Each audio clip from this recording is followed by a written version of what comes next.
Dear students, let us begin the second part of the lesson on India emerging as a global power, in which we will learn about the shift in India's foreign policy from idealism to realism and the paradigm shift in India's foreign policy. Shift in India's foreign policy from idealism to realism. In 1947, India's foreign policy makers had to deal with a host of challenges: the partition of the country, creation of Pakistan, extreme poverty, military weakness, underdevelopment, backwardness in the core sectors of Indian industries, religious and regional tensions. However, a deep belief in third world solidarity and cooperation encouraged independent India to establish relations with all of its neighbors and the other newly independent countries of the developing world. Nehru and others believed that the countries of the third world had a common destiny because of a common past. This belief motivated the Nehruvian policy, which rapidly developed, and India established diplomatic relations with almost all the countries around the world.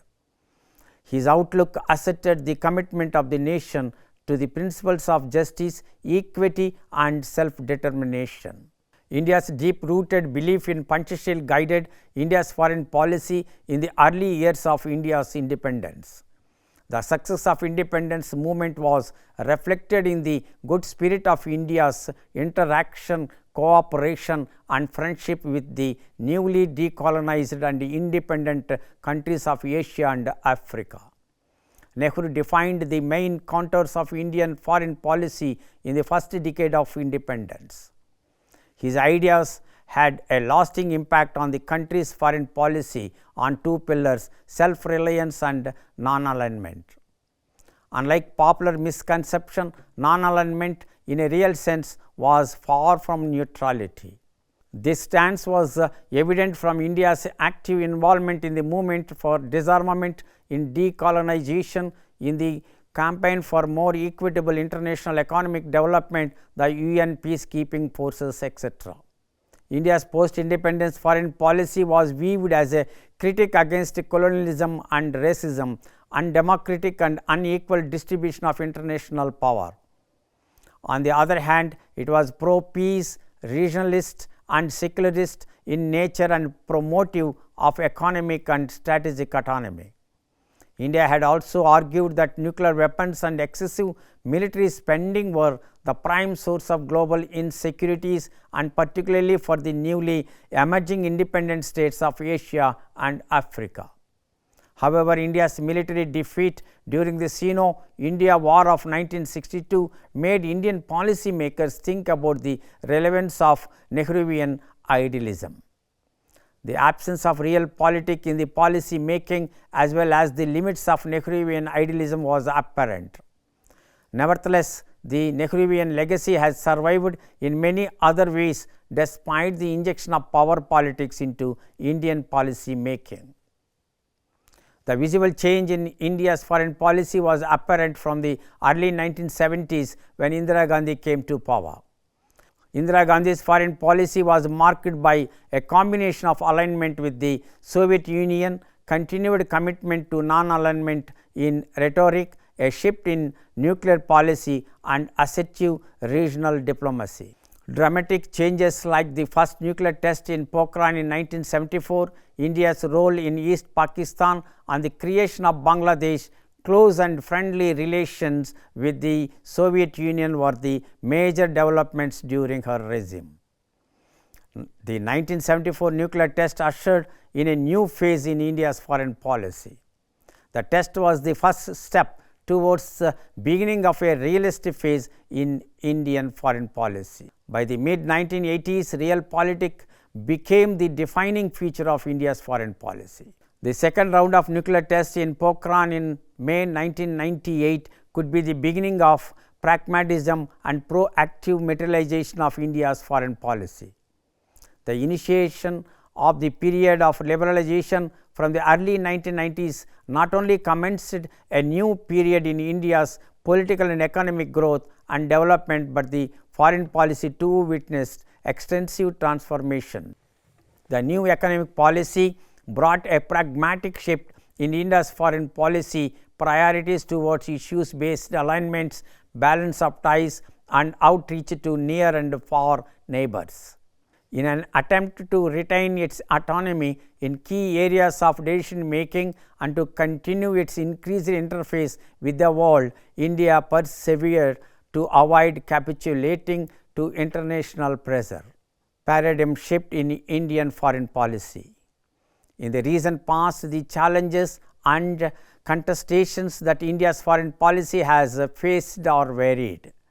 In the past 2 decades, the Indian policy establishment has been confronting multiple issues and threats.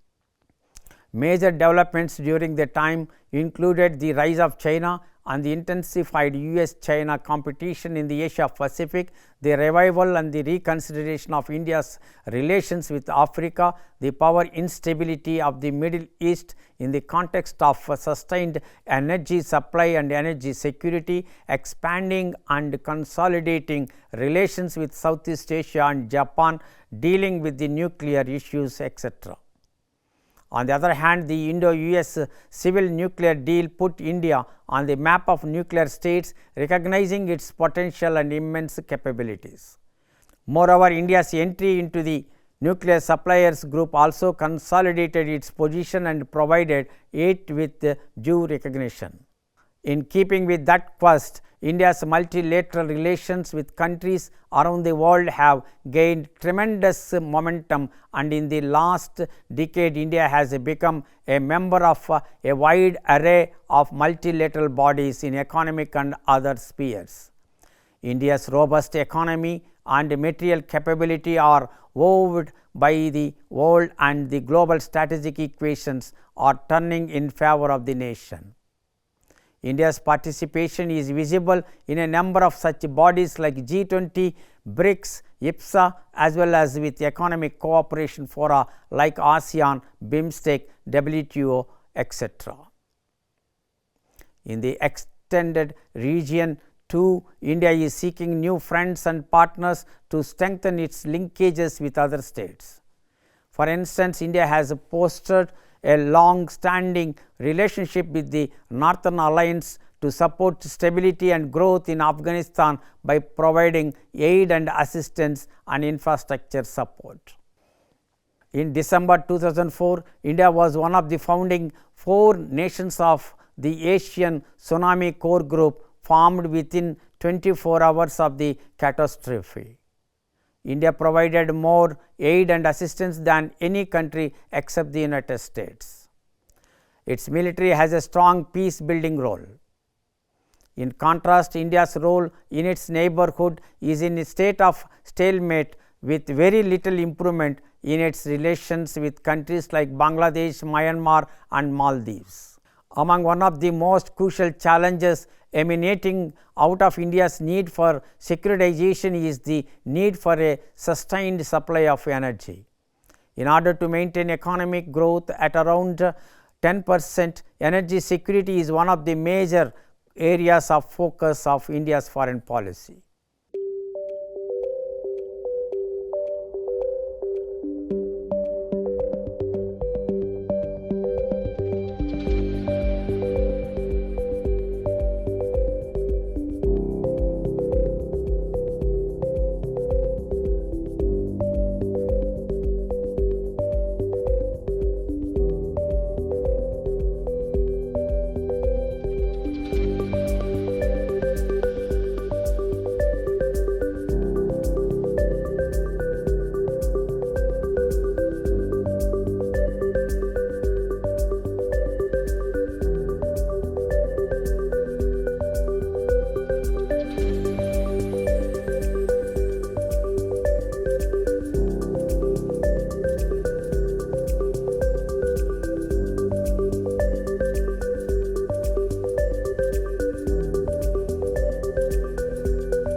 I hope you understood about the shift in India's foreign policy from idealism to realism and the paradigm shift in Indian foreign policy. We will discuss about India's energy policy and India as a nuclear power in the next video. Thank you.